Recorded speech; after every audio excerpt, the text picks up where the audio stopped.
नमस्कार. मार्गशीर्ष महिन्यातील श्री महालक्ष्मी व्रताची कथा आज आपण ऐकणार आहोत. ऐकावी भक्तांनो. श्री महालक्ष्मीच्या व्रताची कथा, गुरुवारची कहाणी. ही कहाणी वाचल्याने किंवा ऐकल्याने दुःख, दारिद्र्य, काळजी दूर होते. श्री महालक्ष्मीच्या कृपेने समृद्धी, संपत्ती, ऐश्वर्य, वैभव प्राप्त होते. मनीची सर्व इच्छा पूर्ण होते. श्री महालक्ष्मीची नावे, रूपे अनेक आहेत. सर्व भूतांच्या ठिकाणी ती छाया, शक्ती, तृष्णा, क्षांती, जाती, लज्जा, शांती, श्रद्धा, कांती, वृत्ती, स्मृती, दया, तुष्टी, माता, अधिष्ठात्री व लक्ष्मी अशा रूपांनी राहते. तिला नमस्कार असो. कैलासावर पार्वती, क्षीरसमुद्रात सिंधुकन्या, स्वर्गात महालक्ष्मी, भूलोकी लक्ष्मी, ब्रह्मलोकी सावित्री, गोलोकी राधिका, वृंदावनी रासेश्वरी, चंदनवनी चंद्रा, चंपकवनी गिरिजा, पद्मवनी पद्मा, मालतीवनी मालती, कुंदवनी कुंददंती, केतकीवनी सुशीला, कदंबवनी कदंबमाला, राजप्रसादी राजलक्ष्मी, घरोघरी गृहलक्ष्मी अशा विविध नावांनी श्री महालक्ष्मी ओळखली जाते. अशा सर्वांच्या परिचयाच्या व सर्वांभूती असलेल्या श्री महालक्ष्मीची ही कहाणी आहे. द्वापार युगात भारतभूतील सौराष्ट्र देशात भद्रश्रवा नावाचा राजा राज्य करी. तो पराक्रमी होता. 4 वेद, 6 शास्त्रे, 18 पुराणे यांचे सम्यक ज्ञान त्याला होते. त्याला सुरतचंद्रिका नावाची राणी होती. राणी देखणी, सुलक्षणी व पतिव्रता होती. त्या दोघांना 7 पुत्र व त्यांच्या पाठीवर एक कन्या झाली. कन्येचे नाव ठेवले होते शामबाला. एकदा महालक्ष्मीच्या मनात आले, आपण त्या राजाच्या राजप्रसादी राहावे. त्यामुळे राजा अधिक सुखी होईल व प्रजेला अधिक सुख देईल.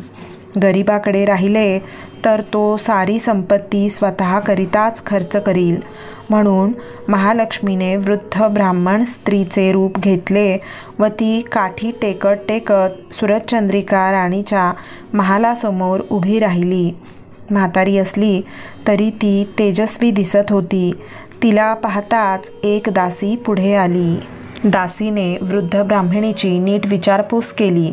वृद्ध ब्राह्मणीचे रूप घेतलेली श्री महालक्ष्मी माता म्हणाली, बाळ, माझं नाव कमळा, माझ्या पतीचं नाव भुवनेश. आम्ही द्वारकेला राहतो. तुमची राणी पूर्वजन्मी एक वैश्याची पत्नी होती. तो वैश्य फार दरिद्री होता. रोज त्या दोघांची भांडणं होत. मग नवरा तिला खूप मारझोड करी.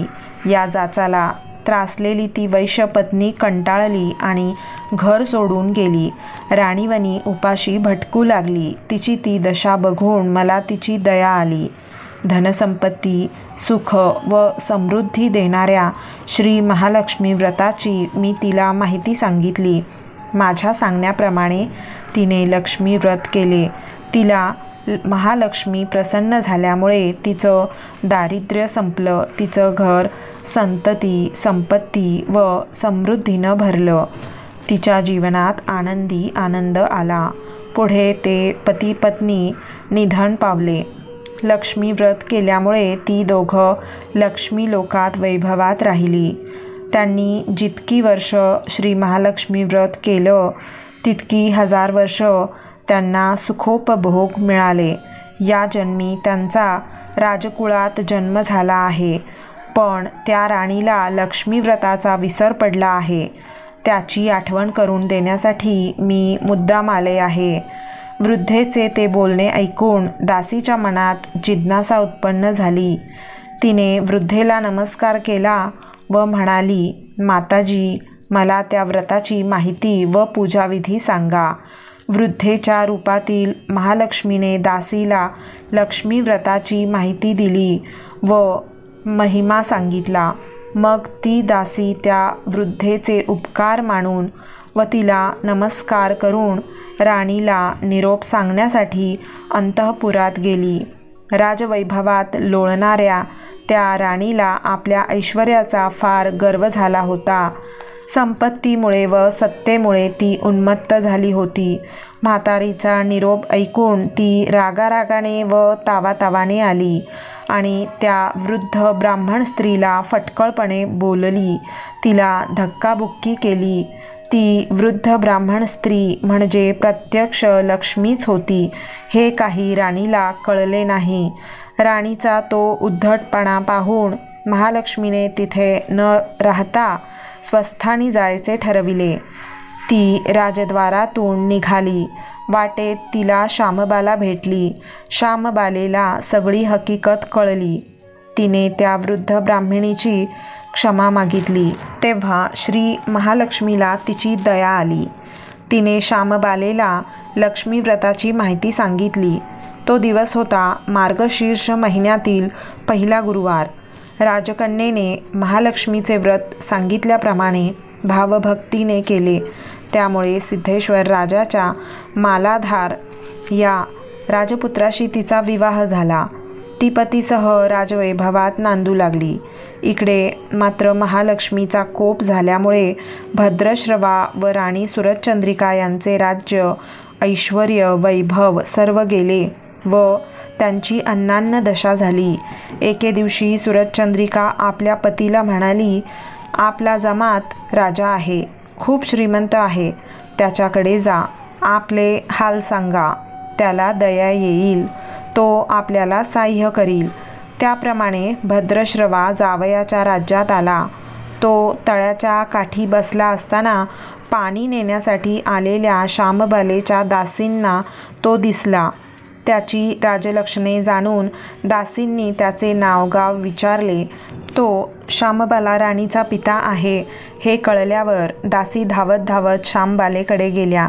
त्यांनी सर्व हकीकत तिला सांगितली.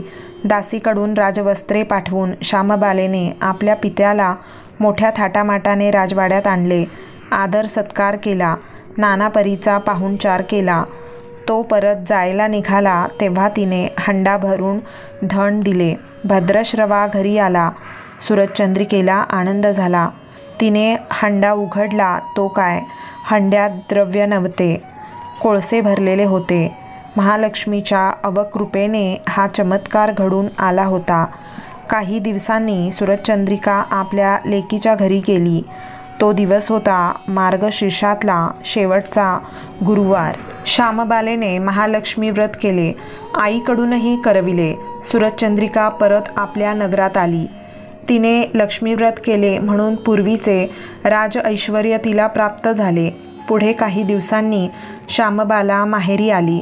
परंतु बापाला कोळसे दिले व आपल्याला काही दिले नाही. हा राग सुरचंद्रिका राणीच्या पोटात खदखदत होता. म्हणून श्यामबालेला कोणी विचारले नाही. तिचा अपमान झाला. परंतु आईवर न रागविता ती तेथून निघाली. निघताना तिने तिथले थोडे मीठ बरोबर घेतले. आपल्या राज्यात राजगृही आल्यावर पतीने तिला विचारले, माहेराहून काय आणले? ती म्हणाली, राज्याचे सार आणले. पती म्हणाला, म्हणजे काय? पत्नी म्हणाली, थोडा धीर धरा म्हणजे कळेल. त्या दिवशी तिने सर्व जेवण अळणी करायला सांगितले. नवऱ्याला तिने सर्व जेवण वाढले. त्याला सर्व जेवण आळणी लागले. मग तिने ताटात थोडे मीठ वाढले.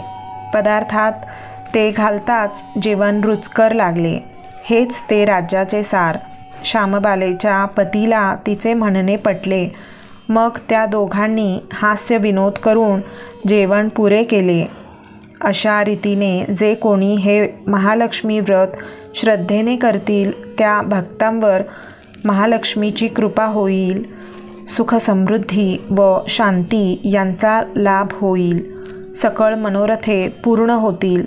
मात्र श्रीमंती आल्यावर उतू नये. श्री महालक्ष्मीचे व्रत करायला चुकू नये.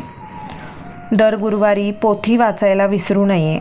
श्री महालक्ष्मीचा महिमा पुरवितो भक्तांची कामना. अशी ही श्री महालक्ष्मी व्रताची कथा, गुरुवारची कहाणी सुफळ संपूर्ण. ओम श्री महालक्ष्मी देवये नमः. ओम ह्रीं श्री लक्ष्मीभ्यो नमः। ओम शांती शांती शांती। श्री महालक्ष्मी देवतार्पणमस्तु।